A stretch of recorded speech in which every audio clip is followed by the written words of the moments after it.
Buyurun, siqaret çəkən şəxsləri və kötüyü yerə atan şəxsləri, qanuna uymayan şəxsləri hansı cəzalar gözləyir, nə qədər məbləğdə cəza gözləyir, sizdən eşitək.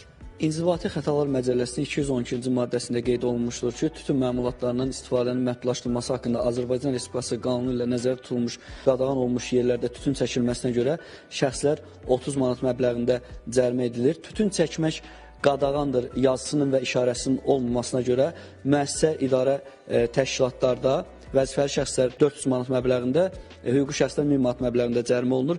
Yetkinlik yaşına çatmayan şəxsləri almaqla və yaxud da verməklə tütün məmulatlarının istifadə prosesinə cəlb edilməsinə görə şəxslər 100 manat məbləğində cərimə edilir. Qeyd etdiyiniz kimi tütün məmulatları tullantılarının ətraf müddət tullanmasına görə 300 manat məbləğində cərimə edilir. Bu əməllər təkrarən bir il ərzində edilərsə, şəxslər 700 manat məbləğində cərimə edilir və yaxud da işin halları nəzərə alınmaqla həmin şəxslər barəsində 60 saatdan 100 saatədək istismar işlər tətbiq olunur.